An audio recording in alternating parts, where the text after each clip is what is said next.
ওটা ভুল হচ্ছে, ঠিক আছে? আচ্ছা, রাত 12টা পর্যন্ত আমরা আশায় থাকবেন, জানাবে, পরে বলবে যে হচ্ছে না কেন সেটা।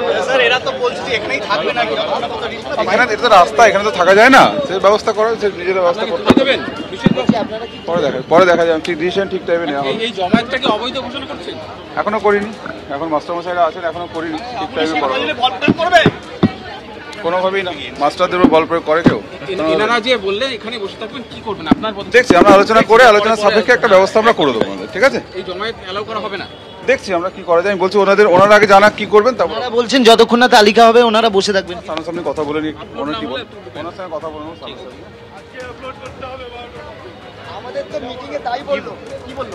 অর্থাৎ আন্দোলনকারীদের স্পষ্ট বক্তব্য, তারা রাস্তায় ভাবেই বসে থাকবেন। যোগ্যদের তালিকা আজকেই প্রকাশ করতে হবে, যতক্ষণ না প্রকাশ করা হচ্ছে তারা রাস্তা কোনোভাবেই ছাড়বেন না। দুই প্রতিনিধি আমাদের সঙ্গে রয়েছেন, অর্ণব মুখোপাধ্যায় এবং ঐশী মুখোপাধ্যায় আমাদের সঙ্গে রয়েছেন। অর্ণব, আমরা দেখলাম যে পুলিশ আধিকারিকদের সঙ্গে কথা বলছেন আন্দোলনরত শিক্ষকরা, কি বক্তব্য পুলিশের?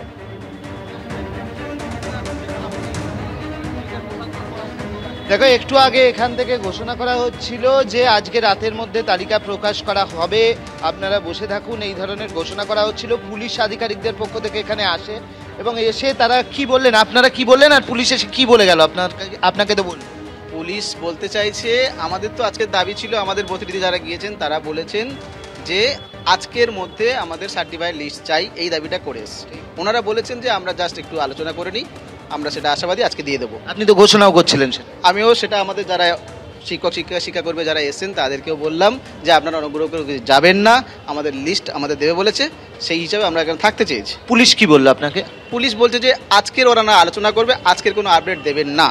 আজকের কোনো আপডেট দেবেন না। আপনাদের এখানে অবস্থান বিক্ষোভ সম্বন্ধে কিছু বললেন যে আপনারা? আমরা বললাম তাহলে তো আমাদের সিদ্ধান্ত হয়েছে যে আমরা 12টা পর্যন্ত অপেক্ষা করবো, যদি আজকের মানে 12টা পর্যন্ত, তো আমরা দেখব, তারপরে আমাদের পরবর্তী কর্মসূচি কী হবে আমরা সর্বসম্মতিক্রমে জানাবো। অবশ্যই দেখতে পাচ্ছ যে এই মুহূর্তে পুলিশ প্রশাসনের পক্ষ থেকে পুলিশ প্রশাসনের যারা কর্তারা রয়েছেন তারা এখানে রয়েছেন এবং তারা এখানে এই মুহূর্তে রয়েছেন। আমরা যেটা দেখতে পাচ্ছি যে পুলিশ প্রশাসন কিন্তু তারা বলছেন যে এখানে তারা অনির্দিষ্টকালের জন্য কিন্তু মাস্টারমশাইদেরকে তারা জোর করে সরাবেন না, এটা ঠিক, কিন্তু তার সঙ্গে এটাও সত্যি যে এখানে তাদেরকে অনির্দিষ্টকালের জন্য বসতে দেওয়া হবে বা এরকম বিষয়টা কিন্তু নয়। তো স্বাভাবিকভাবে তুমি দেখতে পাচ্ছ এইটা নিয়ে একটা কথা চলছে পুলিশের সঙ্গে, পুলিশের যারা আধিকারিকরা রয়েছেন তারা এই মুহূর্তে এখানে রয়েছেন এবং তাদের সঙ্গে কিন্তু একটা আলোচনা চলছে। এই মুহূর্তে পুলিশের যারা আধিকারিকরা তারা এসছিলেন বলার জন্য যে এরকম ঘোষণা করবেন না, যে ঘোষণা থেকে মনে হয় যে 12টার সময় কোনো লিস্ট বেরোতে পারে, এরকম ঘোষণা যেন করবেন না, এরকম একটা কথা বলা হচ্ছে। এবং সব মিলিয়েই কিন্তু এখানে আমরা দেখতে পাচ্ছি যে যারা আন্দোলনের নেতা তারা রয়েছেন।